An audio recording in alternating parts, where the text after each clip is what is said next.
Again, we want to thank John for joining us on this podcast, The Fast Break. Again, if you want to join any of the MVP podcasts, check out patreon.com/mostvaluablepodcast. You can talk to us, and usually we keep you on the line just a little bit later, just so we could chat with you. It's always fun to talk with John. John dropped a fucking mock draft on us for 2 seconds before we went live, so we had to follow up with him after. I mean, that one commenter will be happy because apparently our mock that's coming up, I think we're a week away from the live mock that we do. Oh my god. We gotta do more mocks, guys. So next year we'll do a mock every week for you. Well, yeah, what was that his beef? Because he was like, can you finally release a mock draft? Yeah, you just said do a mock already. Yeah, do a mock already. It's like, well, guys, we've done 6+, right? Yeah. I think we've done like 6 or 7. So I'm actually right now on the podcast going to see when our next one is. We've added mocks every year we've done this. But anyways, our next topic is, can the Mavericks build a big three? It's been a talk for a while now, pretty much since they made that Kristaps move. They have Luka, they have Kristaps. And then the whole question was, well, is that pick going to transfer to the Hawks this year? Is it going to be top 5 and stick with the Mavs, or is it going to be, falling outside of the top 5 and then become the Hawks pick? And then also they freed up a ton of cap space to possibly make a move. And ESPN just put out an article written by Bobby Marks about this. He said the Dallas Mavericks are the wild card team of the offseason. Though teams in New York and Los Angeles have garnered attention as likely destinations for free agents, Dallas has 2 unique advantages: 2 young franchise players in Luka Doncic and Kristaps Porzingis. So looking at this, at least let's talk about these 2 players first before going into how they could assemble the big 3. Luka and Kristaps, we haven't seen them play together on the floor yet because Kristaps is still recovering from his injury. But how do you think those 2, at least together, would work? Is it something in your mind that is a very feasible duo that could work even if they don't get a third big player in it? If the Dallas Mavericks ride in with Luka and KP as their 2 big guys, how would that work out in an NBA season, and do you think it's going to work out on the floor? I think it's absolutely going to work out just fine for them if they don't land a third guy. What the big thing for me for Luka is having that other go-to scorer. They struggled, obviously the turnover on the roster last year from the Mavs was insane. But going back and, Tim Hardaway Jr. became like a de facto scorer behind Luka because they just needed someone to step up. Now having KP there, you're going to get better shooting percentages. You're going to get someone who is much more reliable. It was a way higher, when KP goes off, and it's awesome. And he's just unstoppable because of his size. So I think the 2 of them, incredible potential, offensive sets running, pick and roll, pick and pop at the top of the key. You've got 2 fairly large guys, hard matchups. People are going to rip on, their ability maybe defensively. KP, still great defensively. We'll see how healthy he is when he gets back. If he can keep that quick mobility to his size, he might have lost a step. That's my only concern. But I think if they're able to add another piece, whether it is a wing out there or is that really the focus this offseason, is just go broke for a wing, right? I mean, I just feel like Tim Hardaway Jr. is just, he's a good 2-3, but he's not good enough to be on a team where you're hoping to go for a deep playoff run. I think he'd be interesting as a 6-man. Having him kind of be your guy that comes off the bench and kind of is your lead scorer there. Yeah. He'd be interesting in that part, but I don't want him late in games or starting games, anything like that.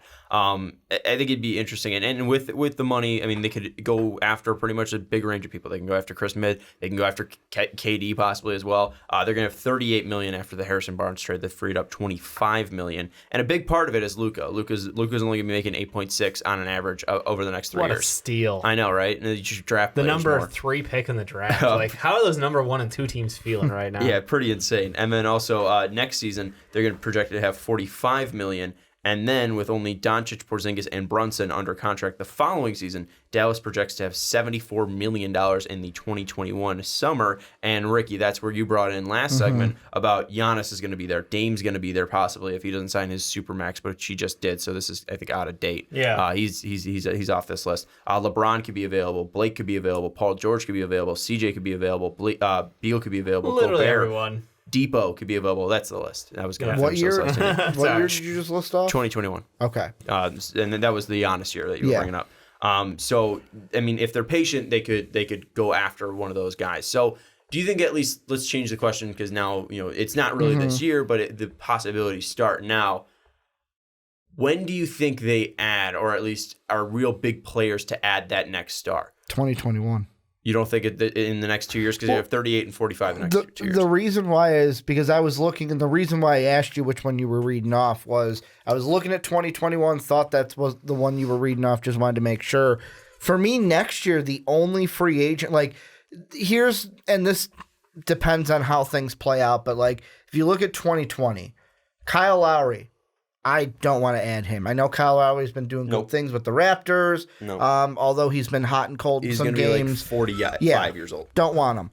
The only free agent that I think they have a viability of adding in 2020 is Gordon Hayward. And that's only because of, depending how next year goes, without Kyrie in Boston, is Gordon Hayward the next one? Is it like, you know what? And I know the player option, we get to the point where if he ain't going to make more than that 34, he going to take that player option and then be a free agent 100%. in 2021. But let's say there's a possibility he can get more than that. He could possibly say, no, I'm going to decline my player option. Not saying that's for sure. I think it's more likely that Gordon Hayward gets traded, though. Exactly. And that's why 2021 to me is the big one, where I am looking for a free agent in that class. And the one that I kind of think that could kind of match out for them is Paul George. Because depending on how the Thunder go, not just this past year when he chose to stay, but next year and then the year after, that might be a decision where Paul George says, hey, you know what? I gave 3 years to this city.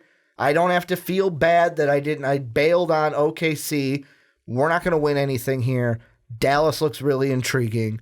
Let me go try to win something with Kristaps and Luka.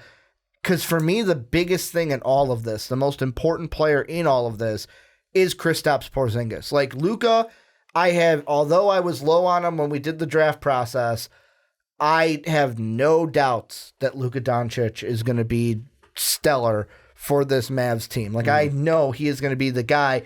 It's, can Kristaps stay on the court? And I know everything going on off the court, but really, can he stay on the court and stay healthy for this Mavs team? And also, what's going to happen this year with the qualifying offer, the RFA? What's Dallas going to do? Yeah, and we'll throw out this disclaimer now because I mean it is an important topic without a doubt to talk about what's going on with Kristaps Porzingis off the court. We are just not the people to be talking about it. So definitely, if you are interested in what's going on in that whole development, if you know, definitely check it out because it is something that is important. Because if he is going to be convicted of this crime, you know, it's going to affect his playing time for the Mavericks. And you know, being an NBA podcast, we're talking more about the basketball stuff, but definitely an important situation that's going on because he could possibly just be out for a while if he has to, you know, serve prison time if that's what this comes to. And like the second reason I bring up the 2020 free agency is so next year's draft they'll have their own pick depending on where that is. 2021, let's say they're a lottery team. Well, guess what? They don't get that pick. That's a Nick pick now. So that's why, to me, I feel like the only way this Mavs team, unless they really get a good pick next year, the only way they are going to add that piece around these two is if they get a big free agent looking at that 2021 year. Yeah, for sure. And really the biggest things that's kind of facing them is what's Luka's development going to be? Is he going to be able to, you know, play a full 82 season? Because that was the biggest knock on Luka this year was just the fact that he wasn't able to really give it for every single 82 games. And yes, that's a very and Dave, you're rolling your eyes, you're rolling your eyes, but it is true. He did look gassed at points. So building up that gas tank is going to be big. He is only 19. I'm not saying he can't, but that is something that is big. I don't know what you're trying to come back with because I'm right. But what do you say? The man didn't have a break. He literally played through for 2 years basically at this point. So I think that's the thing. Is the fact that he hasn't had an offseason to really work on his stamina. That's to not really true. Strength he training had condition. an offseason from the NBA draft to now. It's going to be the same offseason he had last year. Guys aren't taking that time off. Okay, so then he's not taking the time off. Yeah. He's not getting an offseason. No, but like in America, he's not coming. He's not working with strength and conditioning coaches with the Mavericks, building up himself for this team. That's the difference. That's fair, but he needs to work on that. I agree. Is that am I wrong in saying I'm not saying he wasn't gassed. I'm saying that the fact that, you know, everybody's making fun of like his weight, the 7-Eleven shit. Like the dude's been playing basketball for every day for 2 years now at the highest level he could possibly play at. So yeah, give him a full offseason to work with the strength and conditioning coaches. If he comes back next year and, you know, we see selective not healthy or not DNPs. DNPs. The or Kawhi just Leonard load treatment. management. load management or effort issues out of him. As John said. I don't know.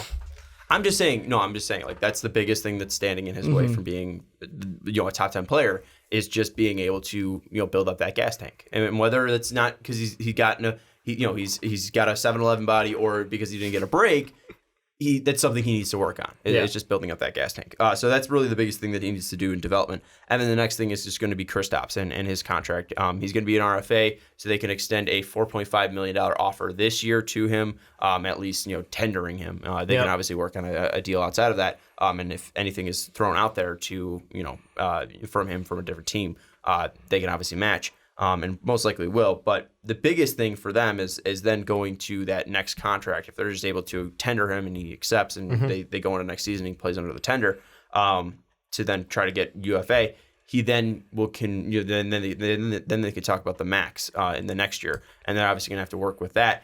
And something that's interesting that Bobby Marks brings up is the contract, but doing the restrictions like Joel Embiid did, where, hey, you have to hit this minute limit to get the full guaranteed, or you have to hit, X amount of games played to get this guaranteed. I think that's super interesting because I really didn't think about that. I was just like, well, you're going to pay the guy what he wants. But that is something that's no choice. Yeah, it's definitely gonna be something that's in the option. It's just because hey, we'll give you 5 years, $147 million, just going off what the Joe contract was. But you have to meet these requirements.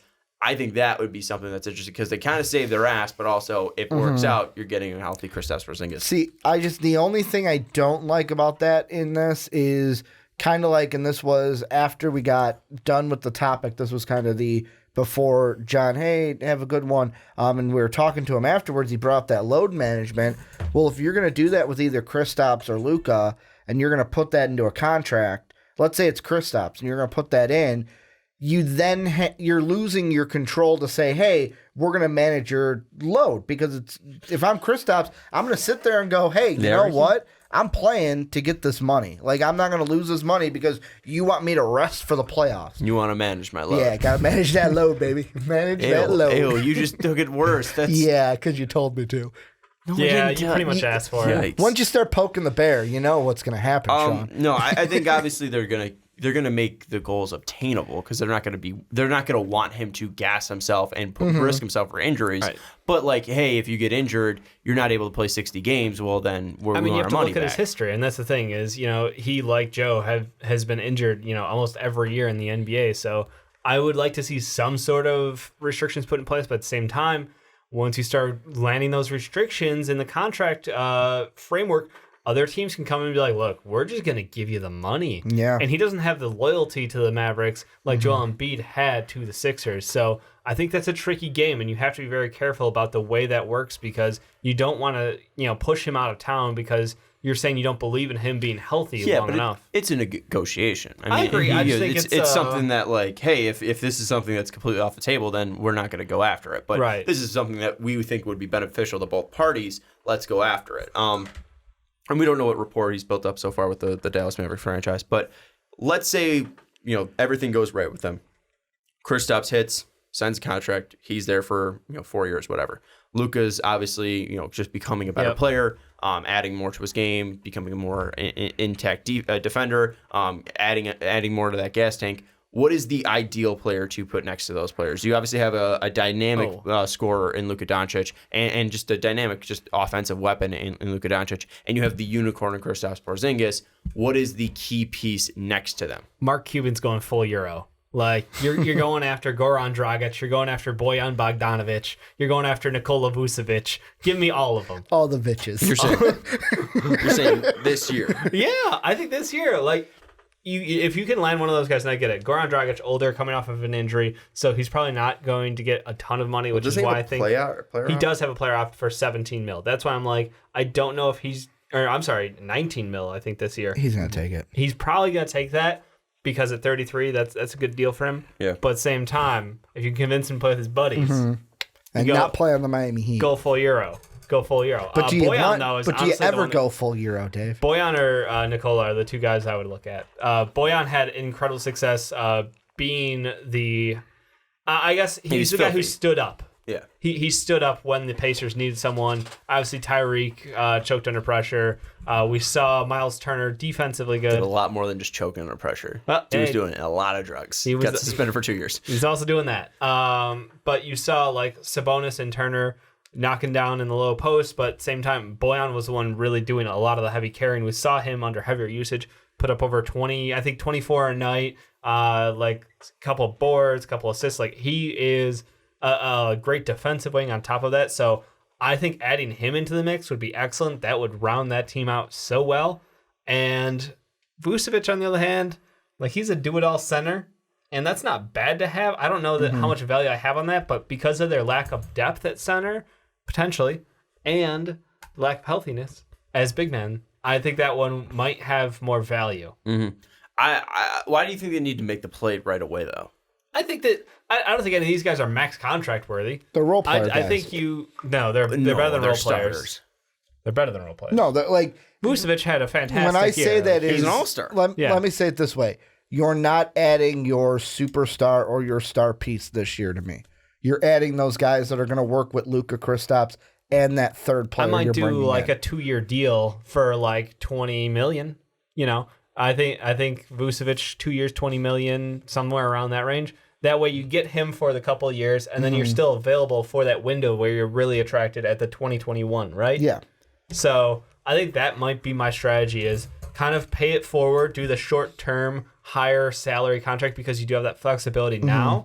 And then, you know, if they like it, if they want to stay with you, you'll have flexibility going forward. But if there's a better option out there, you can pivot.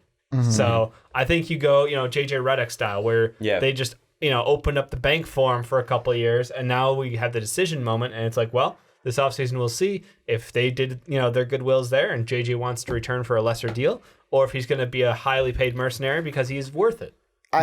What type of player type, though, is more of what I was asking. So, like, European. Okay.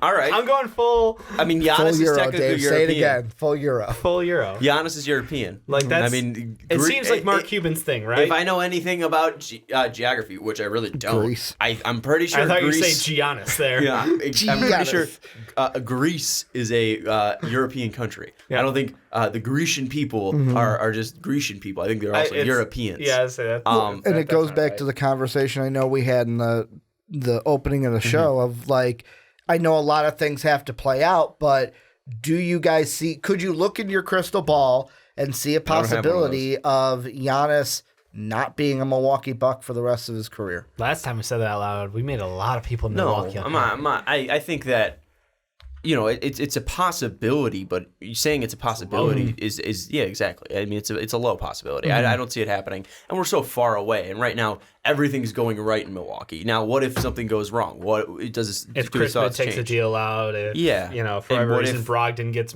offered a shit ton of money. Bledsoe gets hurt next year or something like that. We don't know what could happen with it. Maybe, you know, somehow the Bud and Giannis relationship sours or something like that. I mean, 2 years is a lot to happen where he already signs the deal and we're not even talking about Giannis in the 2020 free agency class or, you know, he's the biggest name on the market. I think a lot of things could happen with that. So I really don't want to touch it on too much. But I think, like, I was looking for, you know, do they need a point guard next to Luka? And I think they already have that on the roster in Jalen Brunson. Do they need a five that can play, you know, great lockdown defense so that load's not really put on Kristaps Porzingis? Or do they need just a three that can guard, you know, those tougher guys that Luka might not be able to? And I think that's where I kind of end up landing is you need to go after that, like, elite three player. You need to go after, like, a Kevin Durant who can guard multiple positions. Obviously, you know, who fucking doesn't want to add Kevin Durant to their team? Or I think a guy, you know, at a much lower tier than Kevin Durant clearly would be like a Chris Middleton, at least available this year.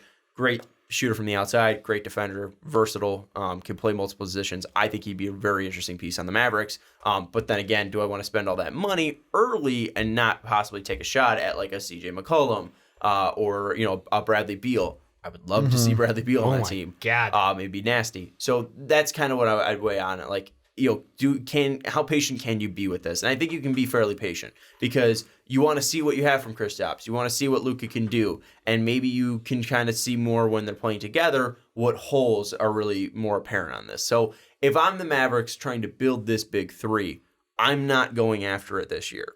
If I was going to go after it this year, I'd go after like Chris Midd. Maybe not really like Vucevic. I'd go after more like Chris Midd. A player like Chris Midd, or maybe even just Chris Middleton.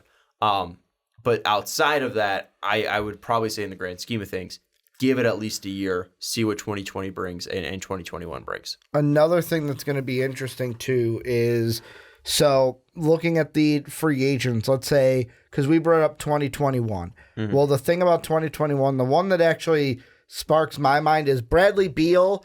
If he is a free agent, I agree with you. I'd be like, okay, let's make a serious offer at Bradley. But if Paul George says, I'm not taking this player option, he would be one that I look at and could be that third piece with Kristaps and Luka. The other thing, though, is Luka will be making $10.1 million in 2021. So coming out of that free agency into that year, that's the last year on Luka's rookie deal before he's an RFA.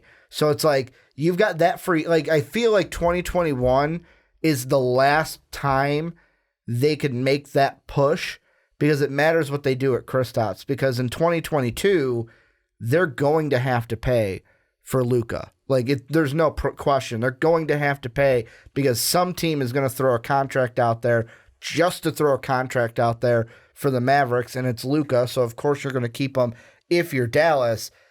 And there's a lot of free agents like that. I'm looking at 2022. That's because that it's could like entice 5 me. years away, and Exactly. the contract in the NBA is like 5 years max for the exceptional players. Like So me, I could literally every player who's not on a 5-year deal. like in a perfect world, I could see this team, and you guys might disagree with me with this, but I would say Paul George and Blake Griffin in that 2022 would be good. And you have Luka, Paul George. George is not available.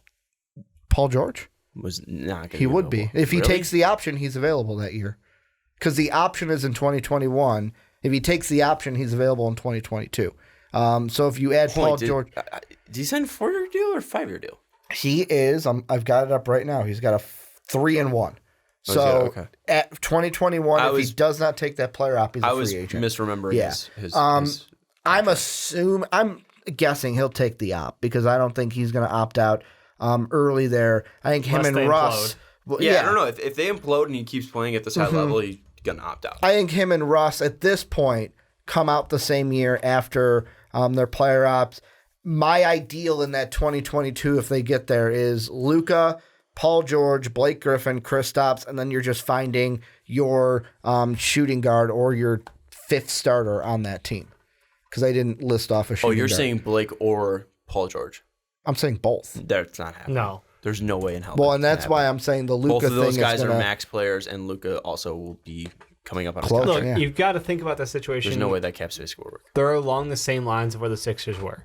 You've got two uber talented young kids, and you need to make the contracts work up and time out right. The problem is the Sixers had draft capital coming out the butthole And because Dallas they doesn't. had a great person in their front office, Sam Hinkie. Well, and they drafted both guys, where And they drafted you went both out guys. and traded for pretty much both guys, technically, because you gave Correct. up a draft pick this year for Luka, although you did draft him, and then you gave up 2 first-round picks in 2021 and 2023 for Kristaps. Exactly. So you're already like a leg down from their situation, but at the same time, I think that you have a front office, you have stability in your front office, and you have stability in your coach, which is massively better than what the 76ers have been dealing with. I know the head coach has been Brett Brown the entire time. Just there's some issues with Brett Brown as far as him compared to the Mavericks having someone who's actually won something. So I think that situationally they are at an interesting point because you're right. They have a window to make contracts happen. Could I see them going out and doing something similar where it's like, all right, well, it's the last year before we've got to sign Luka to a max. Well, let's go ahead and make our move and go grab, someone like how the 76ers grabbed Jimmy Butler this year and Tobias Harris. I could see them doing the same thing come that time. I think for now, you can take stabs at players. You can just add on role players, guys who have high upside, and hope to build them, and they'll stick around when it comes time to compete deep in the playoffs. question. Just like they did with the 2019 pick and then, like Sean said, the 2021 and 2023 pick, does this team, depending on how Luka and Kristaps hopefully play at the beginning of next year, do they maybe go, all right, let's see if we can package the 2020 and 2022 pick to get that third player. You can't. You can't trade away those picks? No, because you can't pick back-to-back years. Yeah. Okay. So unless they're trading it for picks inside of it, Well, like the Timberwolves and Bulls did, where they Yeah. traded 7 and 16, or like the Mavericks did with the Hawks, where they traded Point 3 is, for 5. if they could get it to work out to get a player via a trade and trade those picks, and they would work it out to get their own, is that even an option for you? To trade for that player Seems pretty rather than Since free it's agency. so highly unlikely to do that. I mean, the way that they would have to do it would be for them to have such high pick somehow. Yeah, I mean, like, you'd have to have a high pick, and then the team that it'd have to be similar to the Minnesota Timberwolves Chicago thing, where Chicago was a team that was Minnesota was a team that was in the top 7. Yeah. But we're trying to make that push, and Chicago was just outside of the lottery, or even in the 20s, to make that flip happen for a superstar. I don't even know what team is really going to be one of those teams that can make that deal. Like, what team's going to have an unwanted, a star that doesn't want to be there and is going to force his way out? I don't know who that would be. Depends on the Wizards. If, let's say, the Wizards play better with whatever draft pick they get, and they're lower than the Mavericks, that could be a Bradley Beal trade. But why would Beal want to leave if they're doing better? I mean, at that point, it's with a healthy John Wall coming. Necessarily not if a Bradley Beal wants to do better. It's a team of, do we want to trade one of these guys? That's what it would come down to. If they're doing better, why would they want to trade Bradley because Beal? Of contracts. That's the whole thing we've talked about with John Wall and Bradley Beal. It's all contracts with them. Moving on from that Bradley Beal contract, because it's moving on from the John Wall one. Well, you can't, like we've said, you can't move that one because no one's going to take it. You're moving on from Bradley Beal because you want to max out on his value when you're bad. But if you're good, then there's no reason to. Yeah, no, you roll with those two together. I mean, they're good enough to get you to the Eastern Conference, semis, and then if they hit on the draft or they get some pieces to stick around, like, that's a team that I will never discount, and I always unfavorably, root for them. But like, they just disappoint the hell out of me. Yeah, I don't know how exactly what's happening. I think you're just going to put all the eggs in the basket of free agency, especially in 2020 and 2021. Do you think this year role players and just short term? I don't really think tank. No, I'm not saying tank. I think you said tank. I'm role sorry. Players and short term. Yes, I think that's so. That's what free agency will turn out to be. Seeing what Jalen Brunson can do, going after the guys that are still on your roster, because I think that's going to be important, and making sure the load's not entirely on Luka. Being able to balance his ability and his time on the floor, because that's going to be huge too, because you got to protect that asset. So I'll throw this out there because I had to look exactly where the Bulls were the year you brought them up with 16. Jimmy. What if it's the same situation then? If you're the Wizards and you're the 8th seed and lost and are the 16th pick, do you still make that move to get a top 7 guy and move on from Bradley Beal? Or are you sitting there going, hey, we're happy with the 8th seed and what this team got us? Like, we feel like we can push in the East as an 8th seed? No, because the Bulls had one guy, and that was Jimmy Butler on that team. That was a star. Outside of that, they were pretty much in rebuild mode. Like, no one thought that team was going to be good, and the only reason why they were was because, or the only reason remember they were in we the got playoffs, Young and got Rondo and Dwayne Wade. Yeah, they were only in the playoffs. No, because, that was the year we had Rondo and D. Yeah, that's the thing is they were the only reason they were in the playoffs because they were in a bad East, and they had Wade, Rondo, and Butler. But those guys were off the team that year, so it was pretty much just like, let's start the rebuild. So it'd be the Wizards having to say, let's start the rebuild. But which we've had that discussion about the Wizards before. But I don't think it's going to be possible with John Wall on the team. So no, I don't think that's going to be a thing. All right, so we all think it pretty much free agency outside of you. You're kind of exploring some trade. It could be a trade. I'm going to throw it out there. They could make it work. Mark Cuban, he's smart enough. He can make it work if he wants to. Could they take on a bad contract from somebody in favor of something? They did that for Tim Hardaway. Yeah, they could do it again. That's what I'm thinking. But for what? I don't know. I'm just saying, if Hassan Whiteside signs that player off, and is like, look, guys, I'm gonna take the money. I'm gonna take the $25 million that you guys owe me. And the Heat are like, look, we need you off our fucking books now. I can't wait a year. But then, if that means the Heat are gonna have to give up a pick, right? So they're going to have to give up this pick for the 13. They already gave up their 2021. Yeah, that's the point I was going to get to. So it's not long term enough to make me afraid. You're right. And that's the only pick they've given up. They can only give up the 2019 because they can't give up 2020. Right. So then they can't give up 2022. They can give up So they 2023. can give up 2023 or they can give up 2019. And I doubt they're going to give up 2019. So then what the No, fuck 1 is year it? contract, I'm not afraid enough. Like, even though it is $25 million, but the Heat have been in cap hell forever. Like, they're just constantly, you know. I don't think it really scares Pat Riley too much. I think he could probably talk his way up. I think he'd talk Hassan Whiteside of somehow not taking that deal. So you need someone on a terrible contract. Yep. You need another, oh, God, what was his name? Damari Carroll. Oh. You need another Damari Carroll, a player who, you know, underperformed, got paid, you know, after. Yeah. So Or it's a like, Mozgov thing where they got D'Angelo Russell with Mozgov for Jesus Christ. Brooke talk Lopez. about Yep. Yeah, I think it's going to be a difficult situation to work out a trade. That's why I think it's just going to be in a free agency. And I think that if you're looking for somebody, it's got to be an elite wing. Or maybe not an elite wing, like but someone Bojan who Bogdanovic, like Bojan Bogdanovic. who's available this year. If they added Bojan, I'd be pretty pumped. Are you kidding me? Triple Euro out there? It'd be sick. And I love Bojan. Bojan's a fun guy to watch. He is. And I think Chris Midd, who's already been in that like role of being a 2 or 3 to a star, you know, Luka's going to be at least that number one option because that's what you want him to become. Absolutely. He might not be the best player on that team if Kristaps is fully healthy. But Chris Midd being in that role already might be an easy transition. It's just I think you should wait and see what could be possibly out there. Because if you're able to add Giannis in 2 years, I'd say no to that. I'd rather do that. Or if I could add Paul George, I'd rather do that. Like I'd rather wait it out and see. Then what give can a happen. full 4-year contract to somebody this year. Or Bradley Beal. Like I'd rather wait it out. But final thoughts on the Mavericks? Got any? I think it's going to be either trade or probably free agency 2021 or 2022. David? Full Euro. All right, full Euro. Bojan Bogdanovic is going to be a Dallas Maverick, according to Dave. Let us know your thoughts down in the comments below. How should the Mavericks build out their big 3? It's going to be tough to do that through the draft unless they somehow could hit in the 2020 draft. But you know, outside of that, give us your thoughts down in the comments below. How do you think they should build around Luka Doncic and Kristaps Porzingis in the upcoming years?